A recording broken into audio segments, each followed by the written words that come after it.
Good morning student, मैं रुखसाना। आज से हम लोग पढ़ेंगे बायोलॉजी क्लास 10 का फर्स्ट चैप्टर स्टार्ट करते हैं। आज से चैप्टर का नाम है लिविंग प्रोसेस या जैव प्रक्रम। पहले हम लोग इसमें चैप्टर का इंट्रोडक्शन देंगे कि टोटल हम लोग पूरे चैप्टर में क्या क्या पढ़ने हैं। जैव प्रक्रम यानी जैव प्रक्रम की परिभाषा। उसके आगे पढ़ेंगे पोषण। पोषण में पढ़ेंगे स्वपोषी पोषण, जिसमें हम लोग पढ़ेंगे प्रकाश संश्लेषण के बारे में। दूसरा पढ़ेंगे, इसमें पहला हो गया स्वपोषी पोषण, दूसरा हो गया विषम पोषी पोषण। दूसरा नंबर है श्वसन, जिसमें हम लोग पढ़ेंगे श्वसन तंत्र तथा उसके कार्य, जिससे हमारे फेफड़े आते हैं।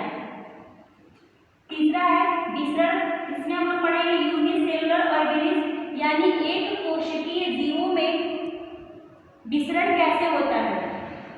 चौथा है परिवहन, जिसमें हम लोग देखेंगे परिसंचरण तंत्र एवं उसके कार्य कैसे होते हैं और हमारे हृदय की संरचना कैसे होती है, उसकी कार्यविधि कैसे होता है।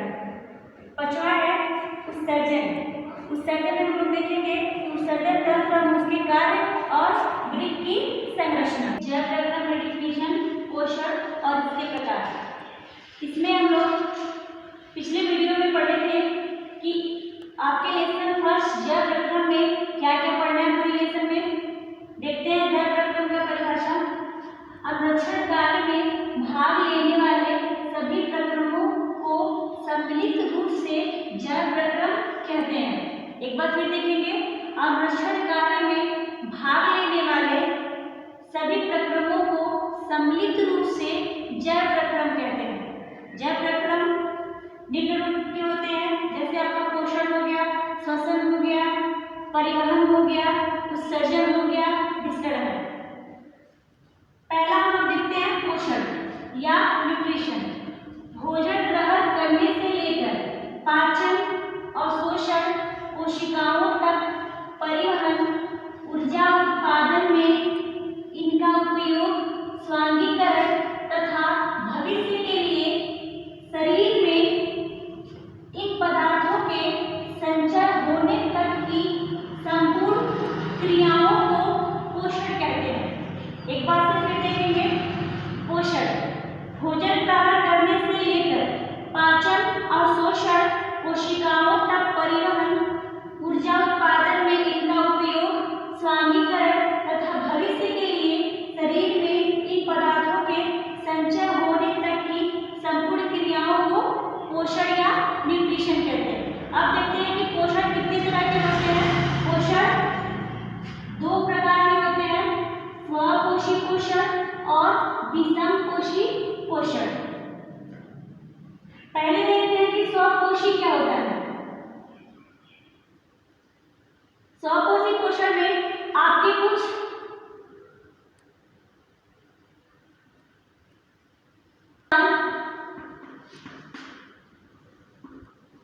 और जीवाणु आते हैं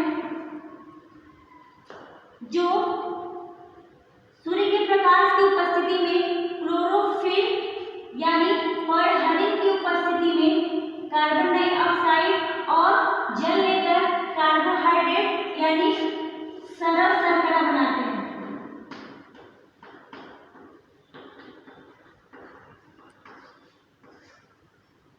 यानी ऐसे जीव जो कार्बन डाइऑक्साइड और जल तथा पर्णहरित और सूर्य प्रकाश की उपस्थिति में कार्बोहाइड्रेट बनाते हैं या सरल शर्करा का निर्माण करते हैं, या फिर सीधा कह लेंगे कि अकार्बनिक पदार्थों से पर्णहरित और सूर्य के प्रकाश की उपस्थिति में जो जीव कार्बोहाइड्रेट अथवा सरल शर्करा का निर्माण करते हैं उनको हम लोग स्वपोषी कहते हैं तथा इस क्रिया को स्वपोषी पोषण कहते हैं।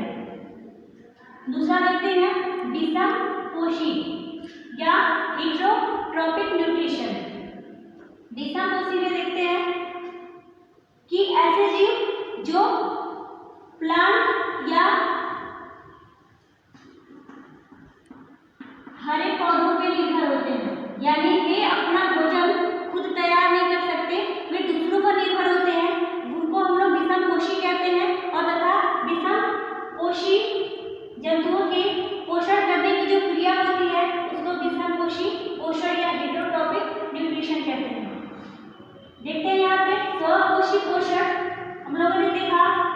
स्वकोशी पोषण क्या होता है?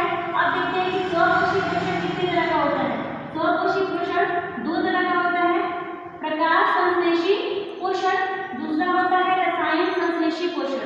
प्रकाश संश्लेषी पोषण में कुछ एल्गी या बैक्टीरिया यानी शैवाल और जीवाणु कार्बन डाइऑक्साइड जल लेकर के पर्णहरित और सूर्य के प्रकाश की उपस्थिति में कार्बोहाइड्रेट या सरल शर्करा का निर्माण करते हैं, उसको ये उपयोग में लाते हैं। और जो इनके उपयोग में नहीं लाया जाता उस ऊर्जा को ये स्टार्च अथवा मंड के रूप में स्टोर करके रखते हैं। दूसरा देखते हैं रसायन संश्लेषी। रसायन संश्लेषी में आ गया आपके सल्फर बैक्टीरिया हो गया, नाइट्रोसोमोनास बैक्टीरिया, लौह जीवाणु, ये सारे क्या करते हैं कि कार्बनिक पदार्थों को ऑक्सीजन की उपस्थिति में या फिर कार्बनिक पदार्थों का ऑक्सीकरण करके उनको अकार्बनिक पदार्थों में बदलते हैं। फिर से देखेंगे कि रसायन संश्लेषी मतलब सल्फर जीवाणु हो गया, नाइट्रोसोमोनास हो गया, लौह जीवाणु हो गया, हाइड्रोजन जीवाणु हो गया, ये सारे क्या करते हैं कि कार्बनिक पदार्थों को कार्बनिक पदार्थों को ऑक्सीकरण करके अकार्बनिक पदार्थों के रूप में बदलते हैं अपने भोजन के लिए। ऐसे जीवों को हम लोग रसायन कोशी कहते हैं।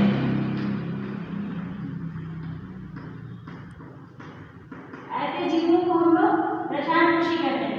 ऐसे जीव जो कार्बनिक पदार्थों का ऑक्सीकरण करके अकार्बनिक पदार्थों में बदल लेते हैं अपने भोजन के लिए या अपनी ऊर्जा के लिए, ऊर्जा उत्पादन के लिए, उसको हम लोग रसायन कोशी कहते हैं। या ऐसी क्रिया करने वाले जीवों को या रसायन कोशी की क्रिया को हम लोग कहते हैं रसायन संश्लेषी। पढ़ेंगे न्यूट्रिशन इन प्लांट, पादपों में पोषण। जैसा कि हम लोग पहले पढ़ चुके हैं कि न्यूट्रिशन का टाइप स्वकोशी पोषण और विषमकोशी पोषण। स्वकोशी पोषण में हम लोग जानते हैं कि हम लोग प्रकाश संश्लेषण पढ़ना था, उसका देखेंगे आगे कि पादपों में पोषण कैसे होता है और ये प्रकाश संश्लेषण क्रिया के द्वारा अपना भोजन कैसे प्राप्त करते हैं।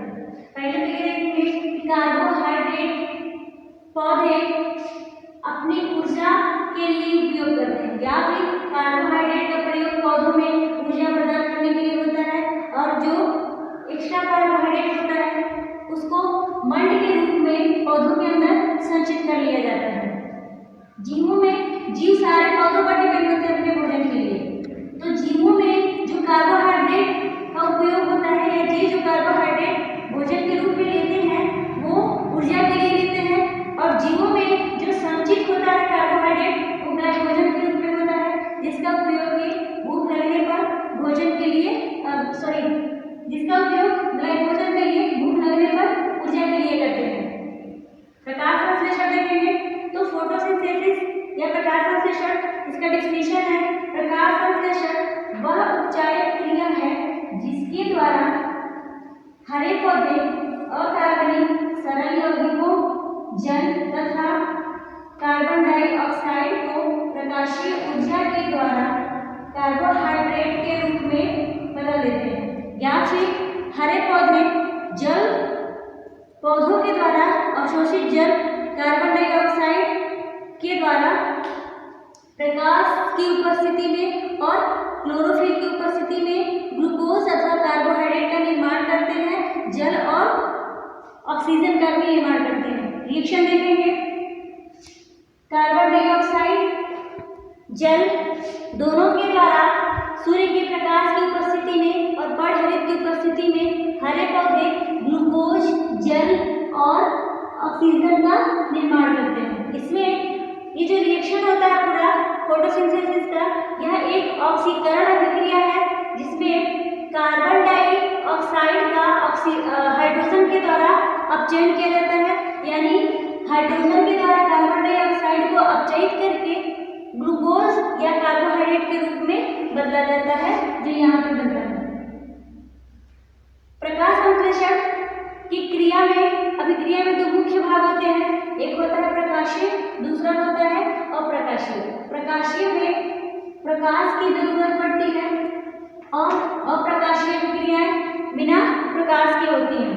प्रकाश संश्लेषण के दौरान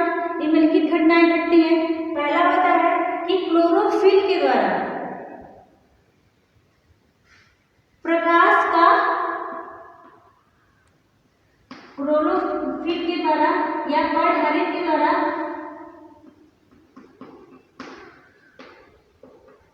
प्रकाश का अवशोषण किया जाता है। दूसरा है कि अवशोषित प्रकाश ऊर्जा को बदला जाता है रासायनिक ऊर्जा में, और उसके बाद से जो जल होते हैं वो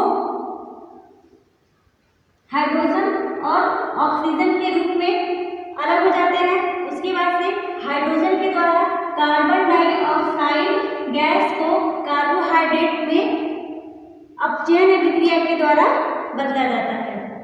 आगे हम लोग देखेंगे स्टोमेटा के बारे में। हम लोग को पढ़ना है रंध्र या स्टोमेटा। इसके पहले हम लोग पादपों में पोषण पढ़े थे, जिसमें हम लोगों ने पढ़ा था प्रकाश संश्लेषण, उसका समीकरण और उसके भाग। इसमें हम लोग देखते हैं स्टोमेटा या रंध्र क्या होता है। पत्तियों की सतह पर सूक्ष्म छिद्र होते हैं, उसको हम लोग स्टोमेटा या रंध्र कहते हैं। यहाँ रंध्र का खुला स्ट्रक्चर और यहाँ पे बंद स्ट्रक्चर दिया गया है। इसमें से ये जो होता है इस पोर्शन को हम लोग कहते हैं द्वार कोशिकाएं, और बीच वाला जो पोर्शन होता है इसको हम लोग कहते हैं रंध्र, और जो स्पॉट्स होते हैं द्वार कोशिकाओं में उसको कहते हैं हरित लवक। स्टोमेटा के द्वारा पत्तियों में गैसों का आदान प्रदान होता है, और इसके अलावा वाष्पोत्सर्जन के समय जब वाष्पोत्सर्जन होता है उस समय जल का ह्रास भी होता है, या वाष्पोत्सर्जन के रूप में एक्स्ट्रा वाटर को या एक्स्ट्रा जल को बाहर निकाला जाता है। आपके रंध्र में दो कंडीशन आते हैं, एक खुला और एक बंद। जब सूक्ष्म छिद्रों या रंध्र में स्टोमेटा में कार्बन डाइऑक्साइड या फिर कह लेंगे कि प्रकाश संश्लेषण के टाइम में कार्बन डाइऑक्साइड की जब आवश्यकता नहीं होती है उस समय भी आपका स्टोमेटा बंद होता है। ये अक्सर करके दिन में खुले होते हैं और रात्रि में बंद होते हैं, क्योंकि रात्रि में प्रकाश संश्लेषण की क्रिया नहीं होती है। जब बाह्य कोशिकाएं वाष्पोत्सर्जन के लिए जल को अवशोषित करती हैं उस समय ये फूल जाते हैं और ये इनका जो रंध्र होता है वो खुल जाता है, और जल की हानि करने के बाद से या वाष्पोत्सर्जन के रूप में जल को निकालने के बाद में ये द्वार कोशिकाएं सिकुड़ जाती हैं, और सिकुड़ने के बाद से इनका रंध्र जो होता है वो बंद हो जाता है। आगे देखते हैं कि रंध्र के अलावा जड़, तना और पत्तियों की सतह से भी गैसों का आदान प्रदान होता है, कार्बन डाइऑक्साइड और ऑक्सीजन का। नेक्स्ट देखते हैं कि विषमपोषी पोषण। इसके पहले हम लोग जितना पढ़े बस स्वपोषी पोषण में था, अब हम लोग पढ़ेंगे विषमपोषी पोषण। विषमपोषी पोषण में क्या होता है कि ऐसे पौधे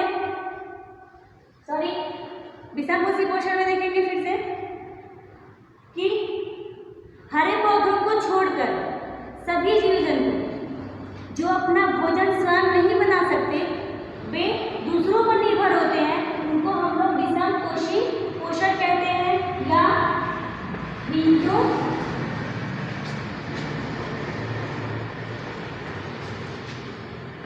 ट्रॉपिक न्यूट्रिशन कहते हैं।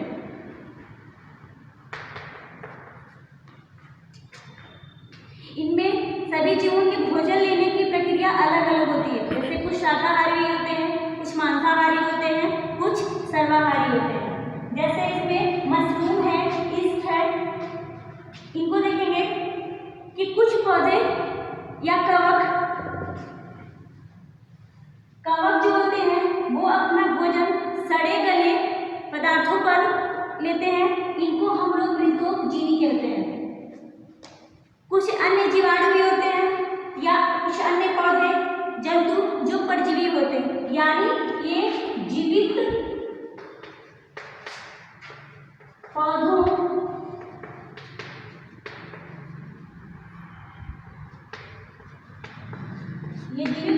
और जंतुओं में अपना भोजन लेते हैं। जीवाणु है, कुछ अन्य पौधे हैं, कुछ जंतु हैं, वे परजीवी होते हैं। परजीवी के रूप में क्या करेंगे कि जीवित पौधे और जंतुओं के बॉडी के अंदर या उनसे अपना भोजन प्राप्त करते हैं। जैसे आर्किड है, अमरबेल है, जोंक है, जू है, ये सारे हैं। देखते हैं अमीबा कैसे पोषण करता है। अमीबा में पोषण होता है। अमीबा हम लोग जानते हैं कि एक कोशिकीय जंतु है। इसमें किसी भी तरह का कोई पाचन तंत्र नहीं होता या पाचक अंगों का इसमें अभाव होता है।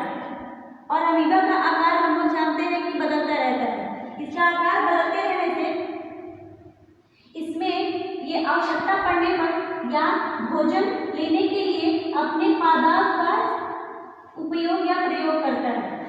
जब अमीबा के सामने कोई प्री या फूड या कोई खाद्य पदार्थ होता है तो अमीबा अपने आकार को पादाप के रूप में बदल लेता है। इसको हम लोग पादाप कहते हैं। और उसके बाद से जो फूड होता है वो धीरे धीरे एंजाइमों की सहायता से अपने अंदर ये पाचक के रूप में एंजाइमों की सहायता से इसको पचाने का काम करता है। पदार्थ के द्वारा पहले ये क्या करता है कि फूड को अपने अंदर करने की कोशिश करता है, यानी पदार्थ को बढ़ा करके फिर यहाँ पे इसको आपस में मिला लेता है। और मिलाने के बाद से बीच में निर्माण होता है खाद्य रिक्तिका का।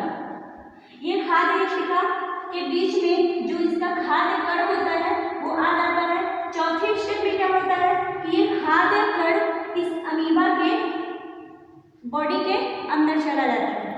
अंदर जाने के बाद से जब ये खाद्य कण एंजाइमों की सहायता से पचित होते हैं या पचते हैं, उसके बाद से जो एक्स्ट्रा चीज होती है या अवशिष्ट पदार्थ उससे निकलता है,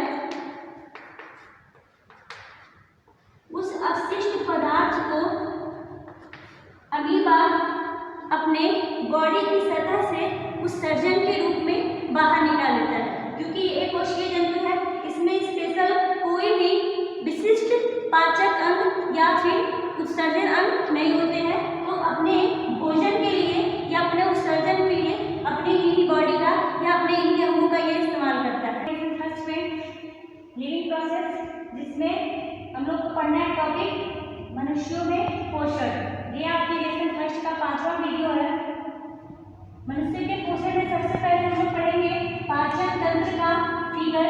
इसमें अंग क्या क्या होते हैं, प्रोसेस क्या क्या होता है। अंग देखते हैं पहले। स्टार्टिंग होता है हमारे माउथ या मुख गुहा से या मुख से। माउथ के बाद एक पतली नली आती है, उसको बोलते हैं ओसोफेगस या भोजन नली, या इसको हम लोग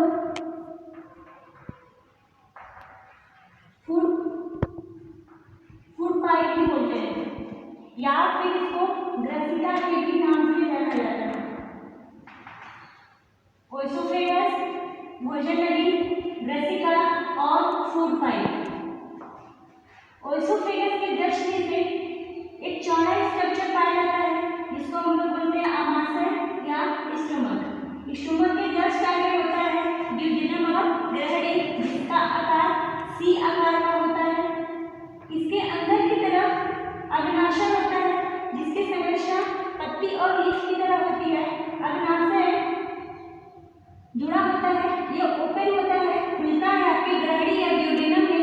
और इसके बाद से यहाँ से और नली ऊपर की तरफ जाती है जो गॉल ब्लैडर में जुड़ती है, जिसको हम लोग पित्ताशय बोलते हैं। और इसके जस्ट पास में उपस्थित होता है लीवर या यकृत। यहाँ पे पित्ताशय की जो नली होती है, पित्त नली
पाचन होता है।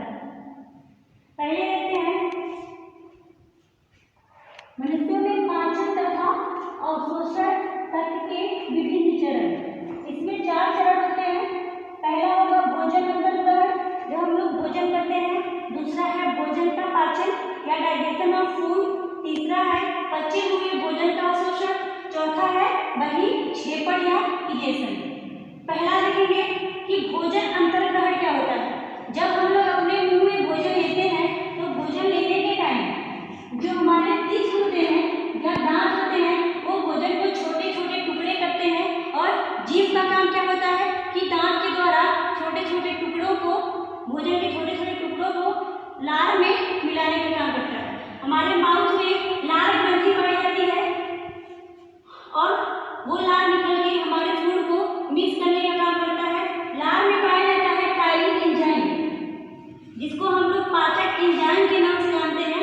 वह टाइलिन एंजाइम क्या करता है, स्टार्च को या मंड को शर्करा में बदल देता है माउथ के अंदर।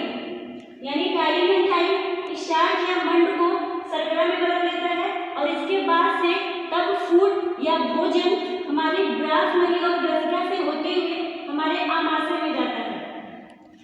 आमाशय में जब भोजन जाता है तो यहाँ पे आपका गैस्ट्रिन हार्मोन, जो ही भोजन आपके आमाशय में जाता है क्यों ही गैस्ट्रिन हार्मोन स्रावित होता है और ये गैस्ट्रिन हार्मोन के स्रावित होते ही हमारे आमाशय में पाई जाती है जठर ग्रंथियां।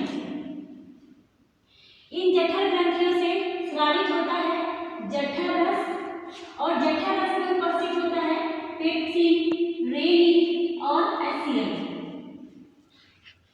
इसमें आपके एसियल जो होता है वो भोजन को अम्लीय बनाने का काम करता है तथा जो भोजन में कठोर भाग होते हैं उनको गलाने का काम करता है। पेप्सिन और रेनिन प्रोटीन को पचाने का काम करते हैं। देखते हैं कि प्रोटीन जो होता है वो पेप्सिन के द्वारा पेप्टोन्स तथा पेप्टाइड्स में बदल दिया जाता है और रेनिन जो होता है वो दूध को फाड़ करके उसमें जो कैसीन प्रोटीन होता है उसको पचाने का काम करता है। आगे देखते हैं, इसके बाद से भोजन हमारे आमाशय में कम से कम 3 से 5 घंटे तक रहता है। आमाशय में भोजन 3 से 5 घंटे तक रहता है। उसके बाद से भोजन जाता है आपके ग्रहणी में या ड्यूडेनम में। जब भोजन यहाँ आता है तो आपके अग्नाशय जो होते हैं यहाँ से निकलता है अग्नाशयिक रस। अग्नाशयिक रस और आपके पित्ताशय से निकलता है पित्त रस। तो अग्नाशयिक रस और पित्त रस दोनों आपके आते हैं ग्रहणी में। इसमें आपका जो पित्त रस होता है उसका कोई मुख्य काम नहीं होता है, लेकिन वह भोजन को क्षारीय बनाने का काम करता है और अग्नाशयिक रस के जो एंजाइम होते हैं वो क्षारीय माध्यम से काम करते हैं। जैसे हम लोग यहाँ देखते हैं कि जो आपका अग्नाशयिक रस को हम लोग पूर्ण पाचक एंजाइम के नाम से जानते हैं क्योंकि ये प्रोटीन, वसा और कार्बोहाइड्रेट तीनों का पाचन करता है। प्रोटीन का पाचन करता है ट्रिप्सिन एंजाइम,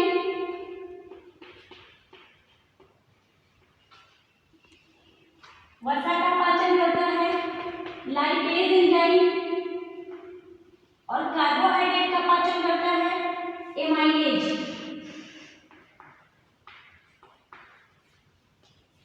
यानी ग्रहणी या ड्यूडेनम में अग्नाशयिक रस में उपस्थित ट्रिप्सिन एंजाइम, लाइपेज एंजाइम और एमाइलेज एंजाइम क्रमशः प्रोटीन, वसा और कार्बोहाइड्रेट का पाचन करते हैं। उसके बाद से जब भोजन आपकी छोटी आंत में जाता है तो वहाँ पर प्रोटीन को एमिनो अम्ल, वसा को वसीय अम्ल और ग्लिसरॉल और कार्बोहाइड्रेट को शर्करा अथवा ग्लूकोज में परिवर्तित कर दिया जाता है। और उसके बाद से देखते हैं कि छोटी आंत के द्वारा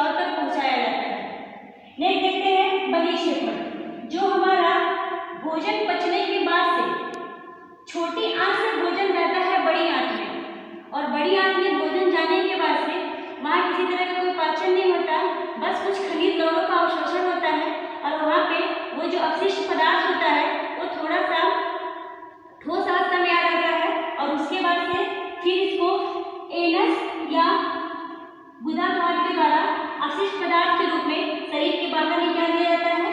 पांचवा देखते हैं कि स्वांगीकरण क्या होता है।